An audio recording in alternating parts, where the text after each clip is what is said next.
Γεια σας.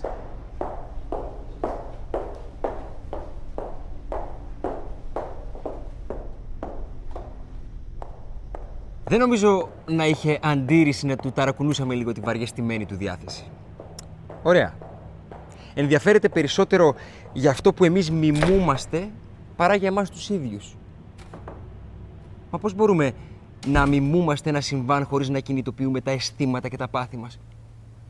Σε μια ψυχρή παράσταση αυτός ο ίδιος θα έφευγε. Εξάλλου, δεν υπάρχει ψυχρή παράσταση. Το κάθε συμβάν μας διεγείρει. Εκτός πια κι αν είμαστε χωρίς αισθήματα. Μα δεν υπάρχει συμβάν, θερμό ή ψυχρό, όπου μια μοναδική υποκειμενικότητα δεν επανασυνδέεται με άλλες μοναδικότητες. Σε ένα συμβάν δεν μπορεί να υπάρχει συνέβρεση μοναδικών ατομικοτήτων χωρίς μια εξέγερση. Μια επανασύνδεση δράσης και συνέβρεσης. Είτε πολιτική, είτε ναι, συναισθηματική. Μα δεν έχω τίποτα ενάντια στα αισθήματα. Συμφωνώ ότι είναι αναγκαία για να πραγματοποιηθούν αναπαραστάσεις. Μιμήσεις γεγονότων από την πραγματική ζωή. Και πως οι μιμήσεις μπορεί να προκαλέσουν αισθήματα, ακόμη και εξεγέρσεις. Εκείνο για το οποίο αναρωτιέμαι είναι κατά πόσο τα αισθήματα κάνουν καλό στις μιμήσεις. Το βασικό μου ενδιαφέρον βρίσκεται σε αυτά τα συμβάντα από την πραγματική ζωή.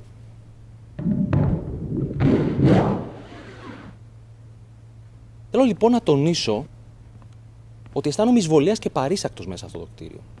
Σαν κάποιος που δεν μπήκε για να αισθάνεται άνετα και χωρίς κανένα δισταγμό να προκαλέσει αναστάτωση, μια και ήρθε με ένα πολύ ιδιαίτερο ενδιαφέρον. Αισθάνομαι τόσο έντονα αυτή την ιδιαιτερότητα, μπορώ να συγκρίνω τον εαυτό μου με έναν έμπορο χαλκού, για παράδειγμα. Πηγαίνει σε μια ορχήστρα όχι για να αγοράσει κάποια τρομπέτα, αλλά μόνο χαλκό. Έτσι κι εγώ ψάχνω να βρω γεγονότα ανάμεσα στους ανθρώπους. Αναζητώ ένα μέσο με το οποίο να αναπαρίστανται συμβάντα ανάμεσα στους ανθρώπους για ορισμένους σκοπούς. Πραγματικά αρχίζω τώρα να νιώθω λίγη από εκείνη την ανησυχία που ανέφερες. Οι μιμήσεις που κατασκευάζουμε εδώ, όπως τόσο στιγνά το έθεσες, είναι φυσικά ενός συγκεκριμένου είδους αφού ακολουθούν ένα συγκεκριμένο στόχο. Γι' αυτό έχει γίνει ήδη αναφορά στην ποιητική του Αριστοτέλη. Για την τραγωδία λέει: είναι μια μιμητική αναπαράσταση μιας αυτοτελούς και ηθικά σοβαρής πράξης με ωρεοποιημένο λόγο. Η πράξη αυτή δεν αφηγείται, αλλά παριστάνεται και μέσω της διέγερσης του ελαίου και του φόβου φέρνει τον εξαγνισμό αυτών των ψυχικών καταστάσεων. Πρόκειται δηλαδή για μιμήσεις γεγονότων σου από τη ζωή και οι μιμήσεις αυτές οφείλουν να έχουν συγκεκριμένες επιπτώσεις στα αισθήματα. Από τότε που ο Αριστοτέλης έγραψε αυτά, το θέατρο έχει περάσει από πάρα πολλές μεταμορφώσεις. Όχι όμως ως προς το σημείο αυτό. Θα μπορούσε μάλιστα κάποιος να υποθέσει ότι αν άλλαζε ως προς το σημείο αυτό, δεν θα ήταν πια θέατρο. Εννοείς πως δεν μπορούμε να διαχωρίσουμε τις μιμήσεις σας από τους σκοπούς που ακολουθείτε? Αδύνατον. Αδύνατον. Μα εγώ χρειάζομαι μιμήσεις γεγονότων από τη ζωή για τους δικούς μου σκοπούς. Τι μπορούμε να κάνουμε γι' αυτό?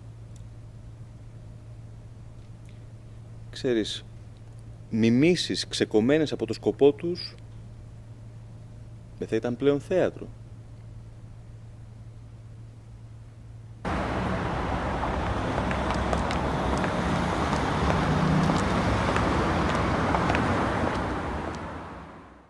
Και τι θα έκανε ένας μαρξιστής?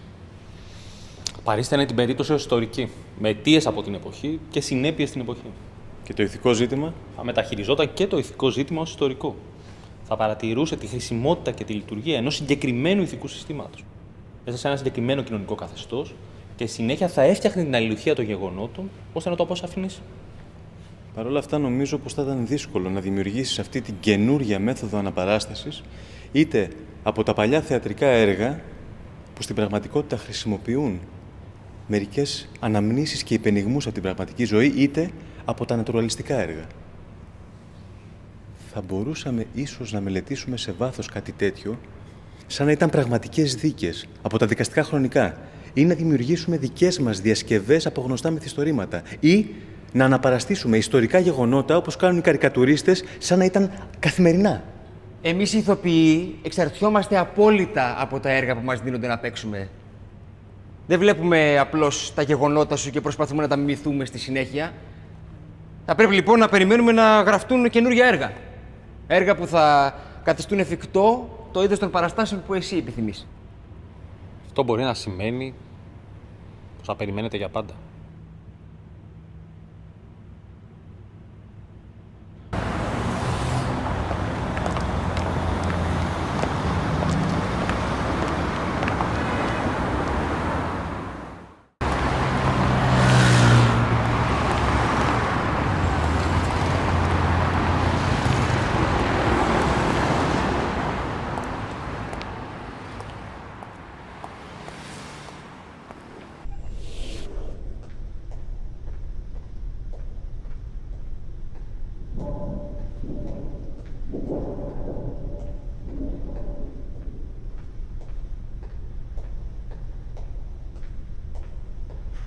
Μου φαίνεται πως η προτίμησή σου για εικόνες δημοφιλείς για τους πολλούς μας έχει κάπως απομακρύνει από εκείνη την επιθυμία των θεατών για γνώση, που πάνω της επιθυμείς να στηρίξεις το δικό σου τρόπο να κάνουμε θέατρο. Αυτές οι εικόνες θέλουν να προκαλέσουν φρίκη για σεισμούς, πυρκαγιές, κτηνοδείες και τα χτυπήματα της μοίρας. Δεν έχουμε απομακρυνθεί από το στόχο μας. Απλά πήγαμε πίσω. Το στοιχείο αυτής της τέχνης για το πλήθος είναι η ανασφάλεια. Το έδαφος σύεται και ανοίγει. Μια μέρα η πόλη παίρνει φωτιά. Κυβερνήτες απειλούνται από το γύρισμα της τύχης. Η ανασφάλεια είναι επίσης η ρίζα της επιθυμίας για γνώση. Η ένδειξη για διάσωση και αποκατάσταση είναι περισσότερο ή λιγότερο σημαντική, ανάλογα με την ικανότητα της ανθρωπότητας να βοηθήσει τον εαυτό της. Μπορεί λοιπόν να υπάρξει χαρά στην ανασφάλεια? Είναι σαν ένας άρρωστος άνεμος που δεν φαίνει καλό για κανέναν. Και έπειτα ο άνθρωπος επιθυμεί να είναι φτιαγμένος τόσο ανασφαλής όσο είναι στην πραγματικότητα. Δεν θες λοιπόν να απαλλάξεις την τέχνη από εκείνο το στοιχείο της ανασφάλειας? Σε καμία περίπτωση. Σε καμία περίπτωση. Ώστε πάλι λοιπόν φόβος και έλεος. Όχι τόσο βιαστικά. Θυμάμαι μια φωτογραφία που δημοσίευσε μια αμερικάνικη χαλιβουργία σε μια διαφημιστική καταχώρηση σε μια εφημερίδα. Έδειχνε την κατεστραμμένη πόλη της Ιοκοχάμα έπειτα από ένα σεισμό. Ένα χάος από σπίτια που είχαν καταρρεύσει.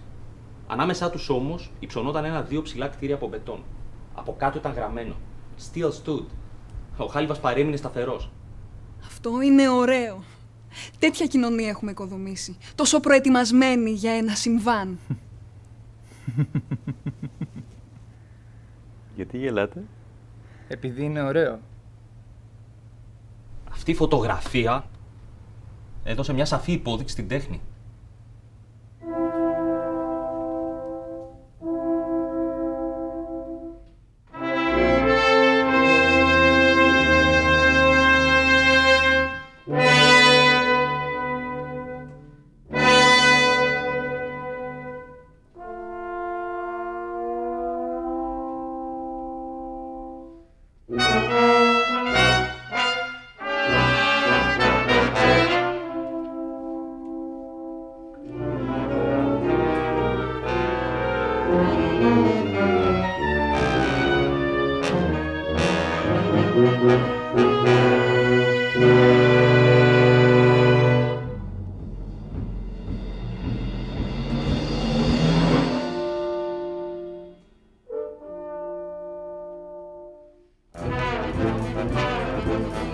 Μερικές φορές η φυγή παίρνει ασυνήθιστες μορφές. Περπάτα μαζί μου μέσα στην πόλη και θα μιλάμε με ασφάλεια ιδεαλιστική, τέτοια που δεν θα σε πάρει μακριά μου. Κρατήσαμε το κεφάλι μας πάνω από το μαύρο ρέμα. Αλλά δεν υπάρχει χώρος για ιδέες σε αυτόν τον κόσμο. Και εσύ έφυγες τώρα.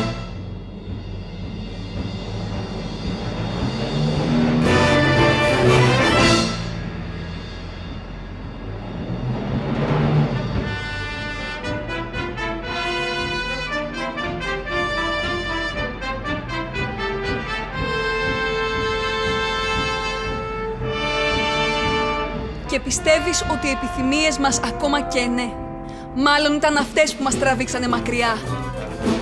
Πρέπει να υπάρχει ένα πάθος, πάθος για επιβίωση. Και αυτό σημαίνει αλωτρίωση. Ο καθένας μας έχει όπλα για μάχη, για να σε χτυπήσει όταν είσαι από κάτω. Υπήρξαν πολλές άμυνες ανάμεσά μας, αμφιβάλλοντας διαρκώς, φοβούμενοι διαρκώς, αμφιβάλλοντας διαρκώς, ότι όπως και αυτοί οι αστικοί εφιάλτες θα μαυρίσουμε ο ένας του άλλου τον ουρανό.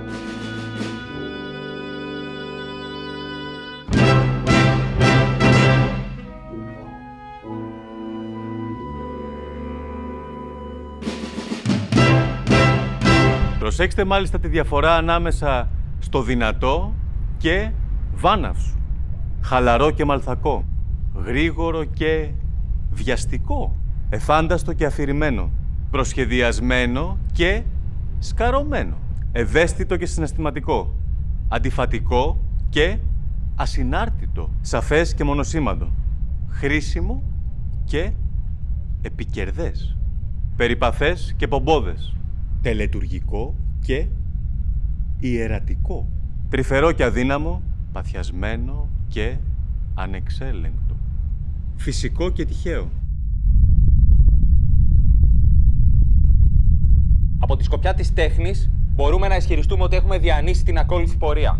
Πήραμε εκείνες τις μιμήσεις πραγματικότητας που απελευθερώνουν όλα τα είδη των συγκινήσεων και των παθών. Και χωρίς να τις βελτιώσουμε, προσπαθήσαμε να τις φτιάξουμε έτσι, ώστε εκείνος που τις βλέπει να είναι σε θέση να διευθύνει την υπομίμηση πραγματικότητα. Έχουμε διαπιστώσει ότι οι ακριβείς μιμήσεις οδηγούν στην απελευθέρωση των συγκινήσεων και των παθών. Και μάλιστα οι συγκινήσεις και τα πάθη αυτά μπορούν να υπηρετήσουν την κυριαρχία της πραγματικότητας.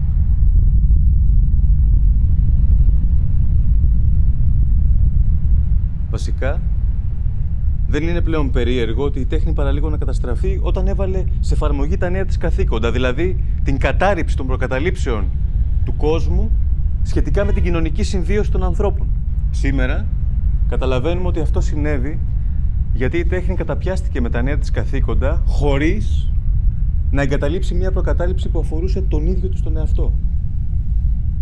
Το γεγονός δηλαδή ότι όλος ο μηχανισμός της είχε σαν αποστολή του να κάνει τους ανθρώπους να συμφιλιωθούν με τη μοίρα τους. Ο μηχανισμός αυτός καταστράφηκε όταν το ρόλο του ανθρώπινου πεπρωμένου στις παραστάσεις της τον πήρε ξαφνικά ο ίδιος ο άνθρωπος.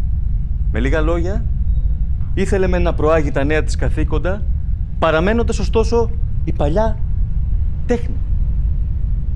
Έτσι, τα έκανε όλα δισταχτικά, μισά, εγωιστικά, με άσχημη συνείδηση.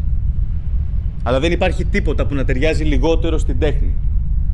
Έτσι ξανά γίνε ο εαυτός της μόνο όταν εγκατέλειψε τον εαυτό της.